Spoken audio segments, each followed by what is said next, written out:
ગુજરાત કેમ આવડતું? બોલો જય ગરવી ગુજરાત.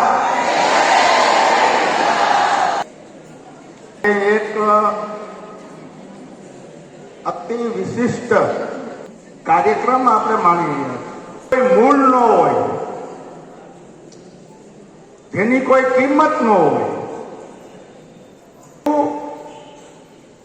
બગસરાની દીકરીઓ એ ગુજરાતમાં થઈને ભારત દેશના ફલક ઉપર રજૂ કરીને બગસરા પધારી રહેલ છે, ત્યારે એમના સ્વાગત કાર્યક્રમની અંદર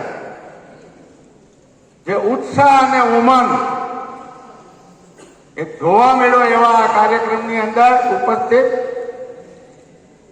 નગરપાલિકા સંચાલિત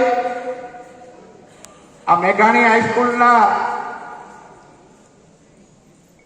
મારા મિત્ર પૂર્વ નગરપાલિકાના પ્રમુખ એવા એવી રીબૈયાજી,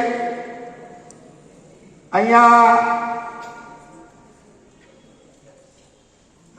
આ કાર્યક્રમ આપણે જે માણી શકીએ છીએ એમાં સમગ્ર મેઘાણી હાઈસ્કૂલ ના નાનામાં નાના માણસથી લઈને તમારા પ્રિન્સિપાલ સુધીના તમામ લોકોએ જે કામગીરી બજાવી છે, જે ખંતથી બજાવી છે, અને બહુ ઓછા પ્રસંગો હોય કે પોતાના ખીચાના પૈસા વાપરીને એ બગસરાને ગૌરવ અપાયું છે. એટલા માટે ફરી એકવાર આપણે એને બધાને તાલીઓથી વધાવીએ.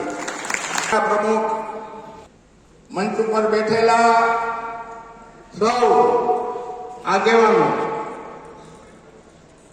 એડવોકેટ સાહેબે નામ લીધા, એ બધાને ફરીવાર નહીં દોહરાવતા. મિત્રો, ગુજરાતની અંદર નંબર 1 આપણે આવ્યો, રાષ્ટ્રની અંદર પણ નંબર 1 મેળવવાની આપણી જે ધગસ, એના ઘણા બધા કારણો હોય. અહીંયા વાત થઈ કે કેટલીક કોલેજની દીકરીઓ પણ ત્યાં સ્પર્ધામાં ભાગ લીધો. એવા સમયે આપણી દીકરીઓએ જે દેખાવ કર્યો છે એ ગુજરાતને શોભે, પોતાનું માથું ઊંચું કરીને અમે મેઘાણીના વંશજો છીએ, મેઘાણી શાળાની અંદર અભ્યાસ કરીએ છીએ, ને અમે પણ ભારત દેશની અંદર કઈ કમ નથી એવી પ્રતીતિ કરાવીને અહીંયા આવ્યા છે. અમારા અધિકારીઓને કહેવું છે કે નંબર મળ્યો હોય કે ન મળ્યો હોય એનો અફસોસ તમે જરા પણ કરતા નહીં, કારણ કે ત્યાં સુધી પહોંચવું ને